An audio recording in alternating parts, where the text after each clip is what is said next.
చంద్రబాబు నాయుడు సొంత జిల్లా చిత్తూరు పుంగునూరు నియోజకవర్గంలో 7 ఏళ్ల పాపని కిడ్నాపర్లు మరి ఏ విధంగా తీసుకువెళ్లి చంపేశారో ఆ ఉదంతం చూస్తే నిజంగా ప్రతి ఒక్కరికి గుండె ద్రవించిపోతుంది. ఆడపిల్లలున్న తల్లిదండ్రులకైతే పిల్లల్ని స్కూల్కి పంపించాలంటేనే భయం వేస్తుంది.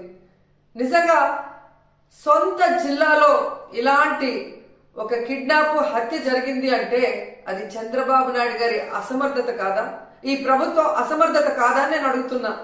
ఎందుకంటే లాస్ట్ సండే 29వ తేదీన ఆ పాప రాత్రి అదృశ్యమైంది. 4 రోజులు ఆ చుట్టుపక్కల ప్రాంతాల్లోనే ఉన్నా కూడా పోలీసులు పట్టించుకోలేకపోయారు.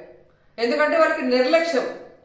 తల్లిదండ్రులు కంప్లైంట్ ఇచ్చినా పోలీసులు పట్టించుకోకపోవటం వల్ల ఆ అమ్మాయి ఆ ఇంటికి 4 కిలోమీటర్ల దూరంలో ఉన్న సమ్మర్ స్టోరేజ్ లో శవమై తేలింది అంటే మరి హోంమంత్రి ఏం చేస్తున్నట్టు, ఈ ముఖ్యమంత్రి ఏం చేస్తున్నట్టు, ఈ డిప్యూటీ ముఖ్యమంత్రి ఏం చేస్తున్నట్టు అని నేను అడుగుతున్నాను.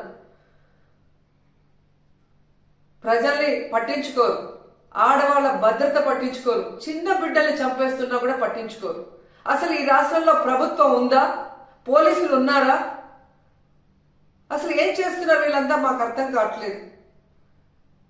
నిజంగా ఈరోజు ఈ రాష్ట్రంలో మీరు చూస్తే ఎంతసేపు పోలీసుల్ని తమ కక్ష సాధింపు చర్యల కోసం, తమ రెడ్ బుక్ రాజ్యాంగంలో ఎవరి పేర్లైతే రాసుకున్నారో వాళ్ళ మీద ఎలా తప్పుడు కేసులు పెట్టాలా, వాళ్ళని ఎలా కొట్టాలా, వాళ్ళని ఏ విధంగా కేసుల్లో ఇరికించాలా అన్న దాని మీదే పోలీసులు ఉపయోగిస్తున్నారు. కానీ ఈ రాష్ట్రంలో మహిళల భద్రత కోసం కానీ, పసిబిడ్డల భద్రత కోసం కానీ, చిన్న బిడ్డల భద్రత కోసం కానీ ఎప్పుడైనా ఉపయోగించారని నేను అడుగుతున్నా.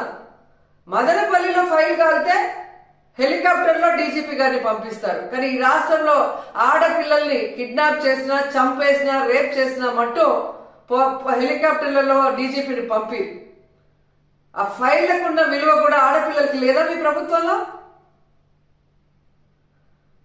ఈరోజు ఎంత సిగ్గుచేటంటే ముఖ్యమంత్రి గారి సొంత జిల్లా చిత్తూరులోనే ఇలా జరిగిందంటే ఇక రాష్ట్రంలో ఎలాంటి పరిస్థితులు ఉన్నాయో ఒకసారి ఆలోచించండి. మీరే చూసారు, గుడ్లవల్లేరులో 300 మంది ఆడపిల్లలు తమకు అన్యాయం జరుగుతుంది, బాత్రూంలో కెమెరాలు పెట్టారని చెప్పి ఏడిస్తే కూడా వాళ్ళని భయపెట్టి, వాళ్ళని కొట్టి, లీవులు ఇచ్చి వాళ్ళ ఇంటికి పంపించేసి కేసు క్లోజ్ చేశారు. కానీ ఏ రోజైనా హోంమంత్రి కానీ ఆ ప్రభుత్వం నుంచి ఎవరైనా ఒకరు పోయి వాళ్ళ ఆవేదన ఏంటి అని తెలుసుకుని దానికి పరిష్కారం చెప్పారా? ముచ్చుమరిలో 9 ఏళ్ల పాప ముక్కలు చేసి చంపేస్తే ఆ శవాన్ని ఇచ్చేదానికి కూడా మీకు